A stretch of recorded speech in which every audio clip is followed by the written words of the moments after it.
YouTube ஆரம்பித்து கேசரி செய்ய போகிறேன். முதல்ல இனிப்பான விஷயமா ஆரம்பிப்பேன்னு சொல்லிட்டு கேசரி செய்ய போகிறேன். அதுக்கு தேவையான இன்க்ரீடியன்ஸ் பார்த்துக்குங்க.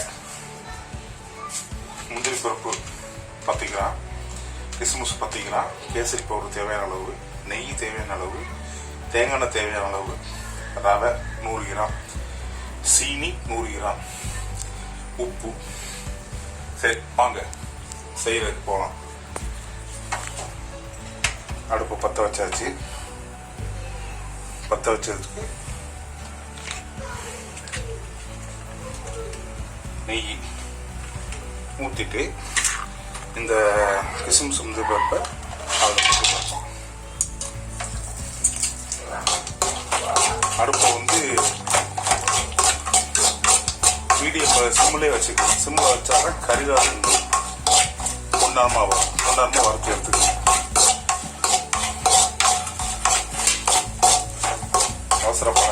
அவசரப்படாமல் பொறுமையாகவே செய்யணும்.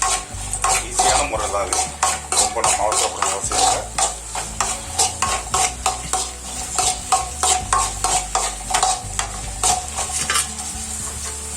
வறுத்தாச்சு. வறுத்ததுக்கப்புறம் இதுக்குலாம் எடுத்து ஒரு தனி பிளேட்டில் வச்சுருக்கேன்.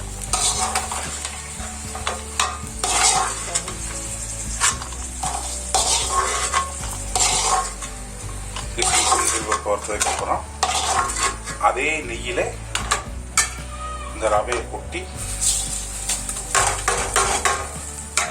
பொன்னிறமாக வர்ற மாதிரி அப்படி பாருங்க. லைட்டாக செவந்தா போதும். ஒரு 10 செகண்ட் வறுத்தினால போதும். அடுப்பு மீடியமான இதில் வச்சுக்கணும்.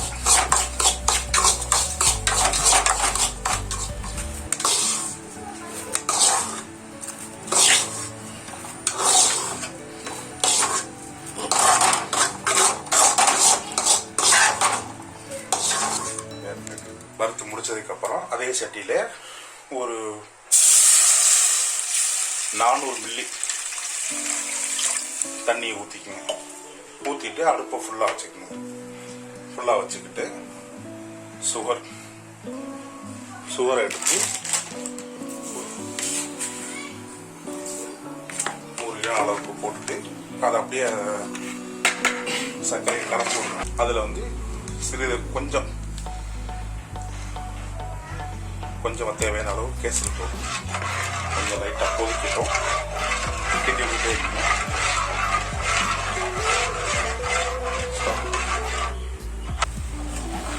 நல்லா கொதிச்சுக்கிட்டு வருது. இந்த டயத்தில் தேவையான அளவு உப்பு பார்த்து கவனமாக இல்லாமல் எங்களுக்கு அளவு தெரியும். நான் கரெக்டாக போடுறேன். நீங்கள் உப்பு போட போகும்போது அளவு பார்த்தீங்கன்னா டேபிள் ஸ்பூனில் ஒரு 1/4 டீஸ்பூன் அளவுக்கு போட்டாலே சரியாகும். இந்த மாதிரி கொதிக்கணும். நல்லா பார்த்துக்குங்க. இந்த மாதிரி கொதிக்கிற டயத்தில் இந்த வறுத்த ரவையை இப்படி கொஞ்சமாக கொட்டிக்கிட்டே அப்படியே கிண்டி விடணும். கிண்டிக்கிட்டே வாங்க.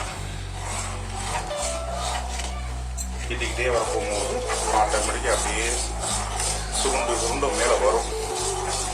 ட்ரை ஆகிட்டே வரும். லைட்டாக ஈரப்பசை இருக்கிற வரைக்கும் லைட்டாக கிண்டி விடுங்க. அடுப்பு ஃபுல்லாக இந்த ஸ்டேஜில் அடுப்பை சிம்மில் வச்சுட்டு நீங்கள் வறுத்து வச்சிருக்க அந்த நட்ஸை